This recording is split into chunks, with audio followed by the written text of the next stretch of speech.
Salut, c'est Sébastien, alors bienvenue sur ce nouveau weekly vlog. Donc le weekly vlog que je fais toutes les semaines, comme vous le savez, depuis maintenant 3 semaines. Donc l'idée c'est bien de partager un petit peu ma vie, ce que je fais, ce que je mets en place chaque semaine, chaque jour. Donc du coup je partage ça tout simplement avec vous sur cette chaîne. Du coup ça se décompose en plusieurs parties puisque en fonction des événements qui se passent j'en profite pour faire une petite vidéo ou pas tout simplement. Donc je m'impose rien par rapport à ça et l'idée c'est que ça soit pas trop long non plus pour que vous puissiez suivre. Donc là je voulais parler d'une question qu'on m'a posée qui a fait tilt, c'était par où commencer. On m'a posé la question par où commencer. C'est une personne qui aujourd'hui est en reconversion professionnelle, qui veut aller dans l'immobilier, mais qui ne sait pas exactement ce qu'elle doit faire. Est-ce qu'elle doit plutôt se lancer sur de la sous-location? Est-ce qu'elle doit plutôt se lancer sur de l'immobilier, enfin sur l'investissement locatif? Bref, c'est une personne qui sait très bien qu'il y a des choses à faire, qui a bien compris, ça, il n'y a pas de problème, mais un peu perdu parce que tout simplement besoin de repères. Et c'est vrai que quand ça reste de l'entrepreneuriat, donc c'est vrai qu'il y a toute sa part de risque, toute sa part de risque, et puis de l'eau d'incertitude, et du coup on a peur de tout simplement que ça fonctionne pas et qu'on perde du temps à faire ça pour rien. Alors bien évidemment vous le voyez, j'en parle régulièrement sur cette chaîne YouTube, ça fonctionne, ça marche, on a des résultats. Il n'y a pas que moi qui ai des résultats, sinon ça serait pas bon. Donc il n'y a pas que moi qui ai des résultats et justement alors pour répondre à cette question il faut déjà se poser d'autres questions. La première des questions c'est: quelles sont tes ressources financières? Est-ce qu'aujourd'hui tu arrives à vivre avec ce que tu touches? Ça c'est la deuxième question. Tes ressources financières aussi, tes capacités. Est-ce que tu as de l'argent de côté notamment? L'autre question qu'il faut se poser, tiens ça c'est un excellent j'aime by Jean Lorrain, restaurant et hôtel très très sympa. Donc détenu par un Français, donc là je suis à Bangkok. Donc du coup la question posée c'est ça, c'est tes ressources financières.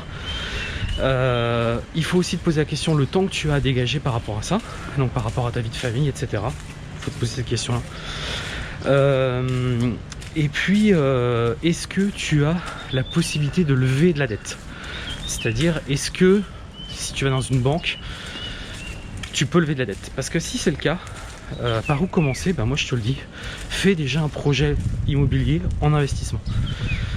T'investis tout simplement. Alors bien entendu il faut que ça soit rentable, c'est-à-dire que l'idée c'est pas de se mettre un crédit à dos et de pas pouvoir l'honorer derrière. Mais si tu as une belle opportunité, franchement investis dans l'immobilier. Par contre en prenant soin et en étant certain que derrière il y a de la rentabilité pour pouvoir honorer le crédit, bien évidemment. Après, si tu veux vraiment aller sur une méthode qui est beaucoup moins risquée, c'est de partir sur la sous-location. Tout simplement, tu pars sur la sous-location comme je l'explique plein de fois. Et si tu veux encore une méthode encore moins risquée, où vraiment le risque il est nul, l'investissement il est nul, c'est tu fais de la conciergerie automatisée. C'est tu lances ta société de conciergerie. Et là, tu vas faire de l'argent tous les mois. Tu vas gagner de l'argent tous les mois. Et cet argent va te permettre par la suite de pourquoi pas lancer des sous-locations, et puis à un moment donné dès que tu te sentiras à l'aise, que tu sentiras que ça se passe bien, tu as compris le mécanisme, dans ta ville tu as vu que ça fonctionnait, tu as vu qu'il y avait de la rentabilité, tu as vu aussi combien tu pouvais espérer sur un appartement, et bien là tu peux aller directement sur l'investissement locatif, parce que là du coup tu vas le faire en mode serein. Mais effectivement au tout début tu ne sais pas, vers quoi tu vas, il y a une prise de risque, donc limite là au maximum pour que du coup dans ta tête ça fasse le déclic et que tu dises bah effectivement de toute façon au pire ça marche pas, hein, au pire ça marche pas, mais au pire j'aurais rien perdu, j'aurais même pas perdu de temps, parce que contrairement à des personnes qui pensent qu'elles perdent leur temps, elles ne perdent pas leur temps, parce que sachez bien que même si vous avez des défaites et même si vous ne réussissez pas, le fait est que vous en ressortirez forcément grandi et donc vous aurez forcément appris des choses. Donc ça, faut bien que vous l'ayez en tête. Donc voilà un petit peu ce que je voulais répondre, c'est assez succinct, mais ça me paraissait important de répondre. Donc c'est Maëva qui m'a posé cette question, tu te reconnaîtras très certainement dans cette vidéo. Allez, on enchaîne, très bonne journée et moi je continue ma petite balade matinale.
Me voici arrivé dans une maison. Là j'attends donc eh bien Eric, qui est donc la personne que je vais interviewer aujourd'hui, donc à Bangkok, qui a donc une conciergerie Airbnb donc en Thaïlande à Bangkok. Donc je vais l'interviewer.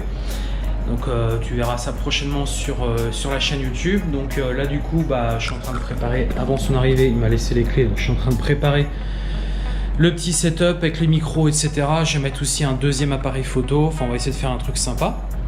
Donc, petite maison typique thaïlandaise en fait. Hein. C'est assez typique avec le parquet d'époque. Tu vois, voilà. Dans un quartier populaire, un petit peu, pas forcément dans le centre. Mais voilà, donc du coup, on va se mettre là, on va se poser ici et on va pouvoir lancer ce petit interview. Donc ça c'est ce que je vais faire aujourd'hui. Voilà, donc ça va être le programme de l'après-midi, puis on va échanger aussi un petit peu sur son business, etc. Donc ça devrait être plutôt intéressant et on enchaîne.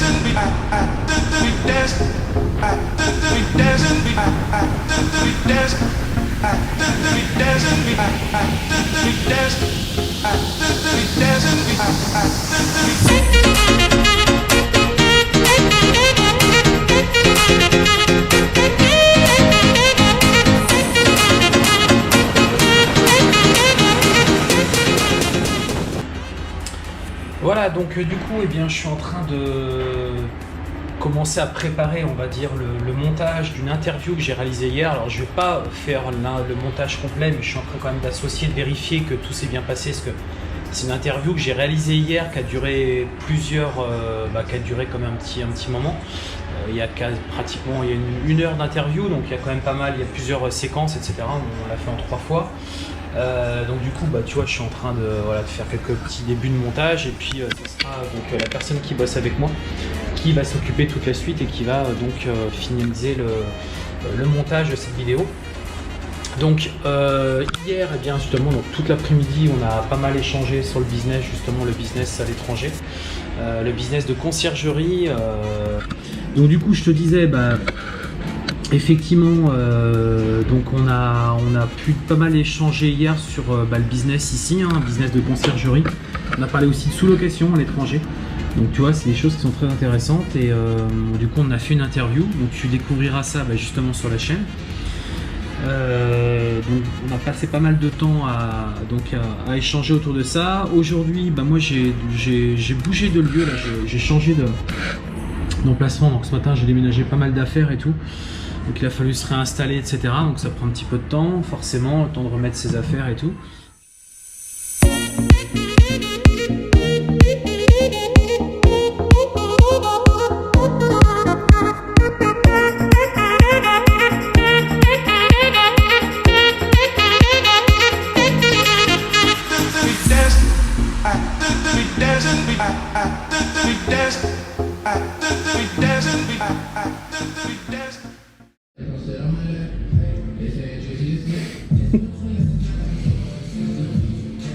Là, c'est juste incroyable. Bonsoir, je souhaiterais faire mon anniversaire avec quelques amis, quelque chose de tranquille, et je voulais savoir s'il était possible de commander un jacuzzi, installation fait par des pros. Je respecterai les règles, bien entendu, quant à vos attentes. Cordialement, bonne soirée à vous.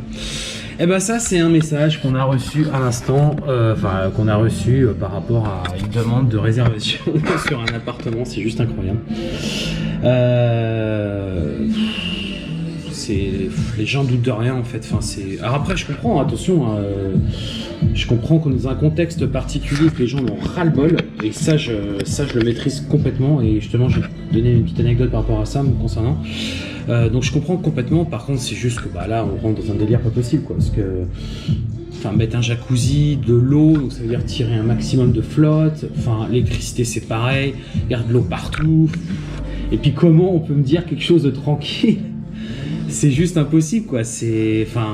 Les gens ils comprennent pas quoi, c'est pas de soirée, pas de fête, donc on a répondu, on n'accepte aucune fête, aucune soirée, rien, tout simplement parce que c'est une copropriété, parce que c'est un appartement, c'est pas du tout un lieu pour faire ça quoi.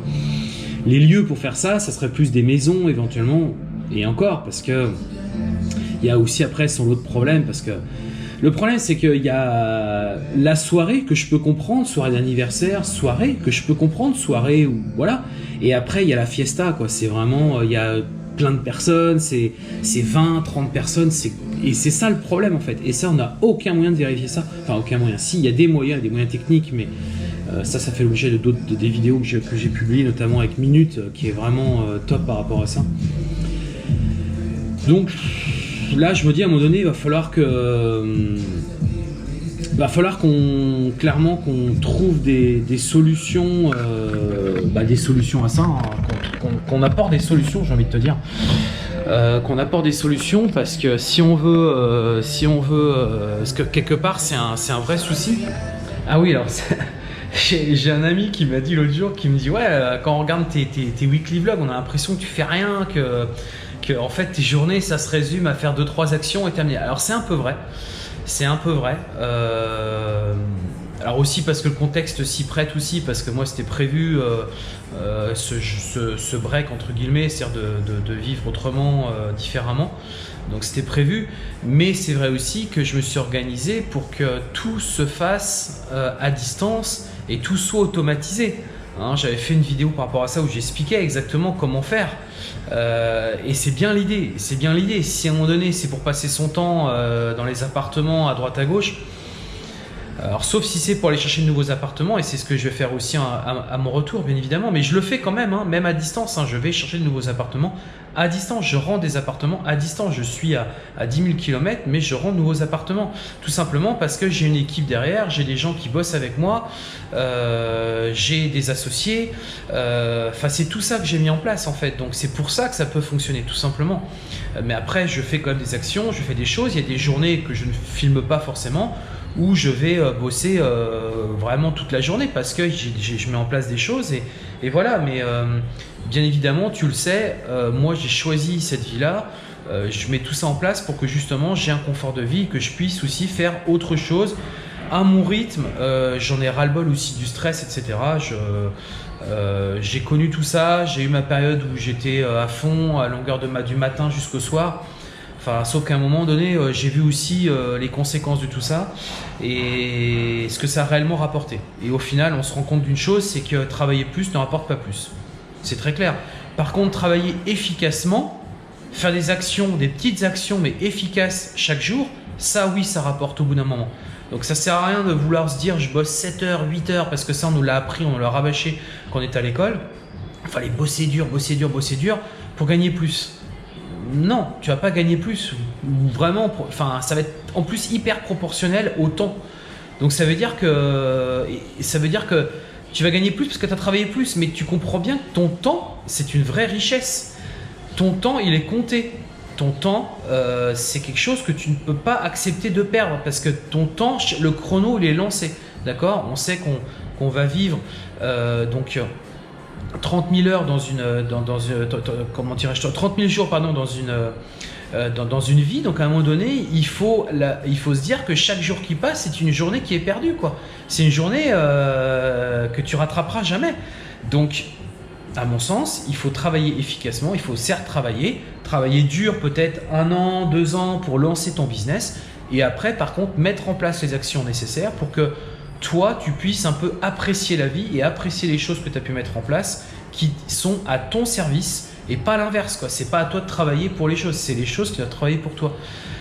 Voilà, donc une fois que tu as compris ça, je sais que ça met du temps à rentrer et que c'est pas forcément inné, c'est pas forcément implicite. Je sais que j'ai beau même aller expliquer à certaines personnes, elles partagent pas à 100%.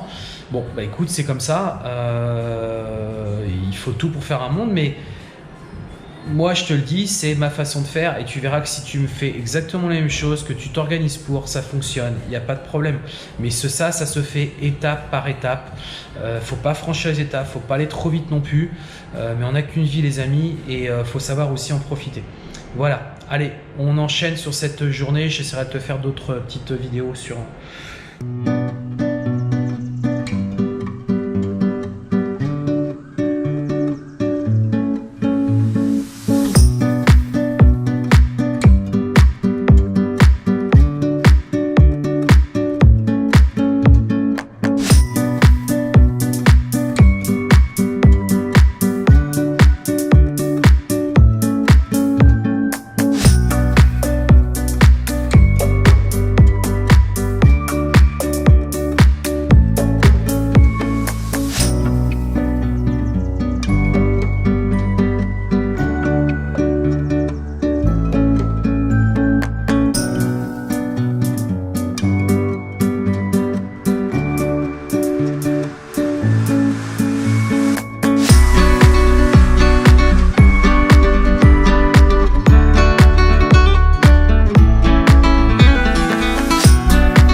Là je me situe au marché de Chatuchak à Bangkok, donc il n'y a pas grand monde pour l'instant, mais en ce moment il n'y a pas grand monde forcément avec la crise du Covid.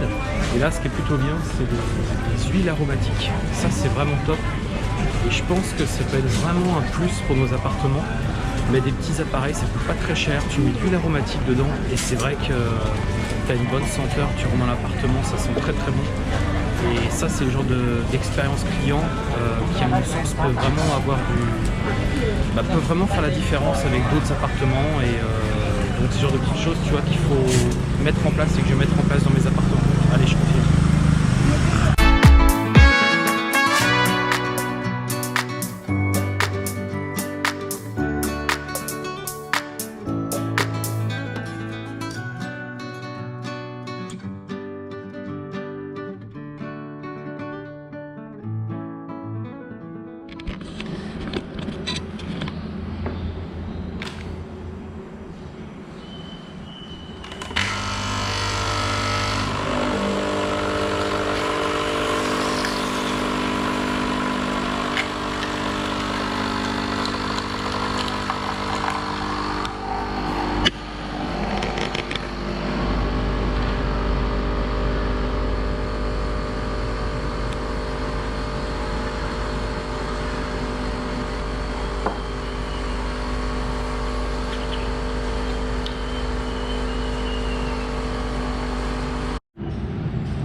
Bon, dernière journée, dimanche, donc dernière journée de ce weekly vlog.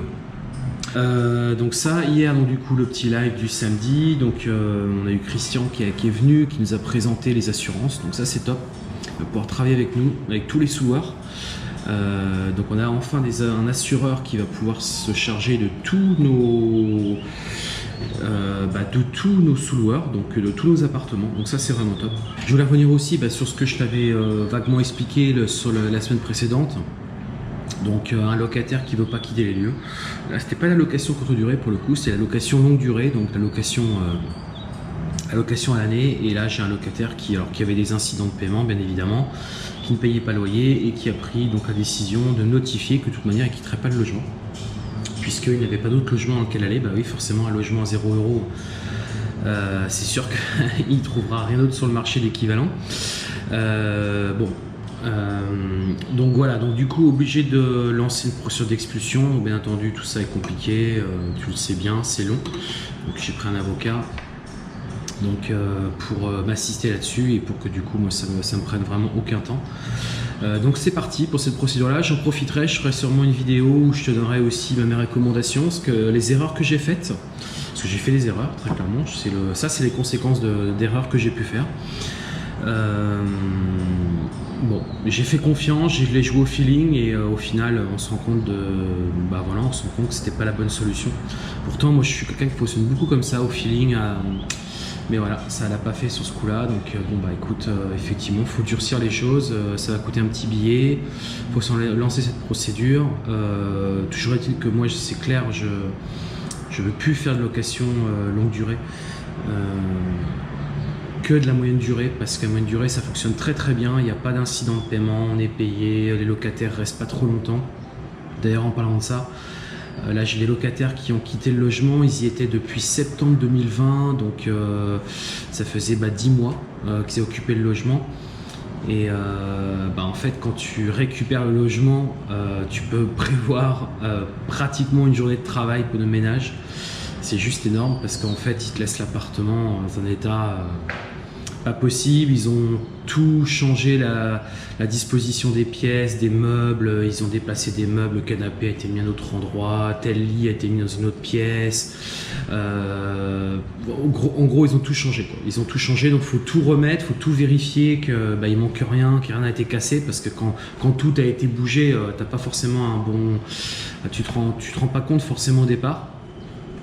Et puis forcément un gros nettoyage à faire derrière. Donc tu vois, ça c'est aussi les conséquences des locations moyenne durée. Généralement quand les personnes restent plus d'un mois, il y a de fortes chances que le ménage derrière soit un gros ménage. Donc tu as intérêt à prévoir beaucoup plus de temps, au moins à doubler le temps. Et là tu vois, on est à plus que ça. Là clairement on est sur la journée. Là faut tout nettoyer, faut tout refaire, quoi. Il faut tout faire, la poussière partout. Faut tout faire, quoi. Là tu remets un nettoyage complet. Donc généralement ça c'est des appartements où tu mets au moins 6 heures de ménage, 6-7 heures de ménage. Ça nous est déjà arrivé sur d'autres appartements, quand on les récupérait il a fallu passer 6-7 heures pour vraiment faire un nettoyage nickel et remettre tout en état. Donc voilà, donc du coup c'est les conséquences des locations moyenne durée, mais bon tu connais aussi les avantages et j'en ai parlé très fréquemment sur la chaîne YouTube. Voilà, bah écoute, ce petit weekly vlog va s'achever, à moins qu'il y ait d'autres petites choses dans la journée que je pourrais penser, que je pourrais livrer comme contenu ici. Mais sinon, ça va s'arrêter là. Donc écoute, bon dimanche et à la semaine prochaine pour le prochain.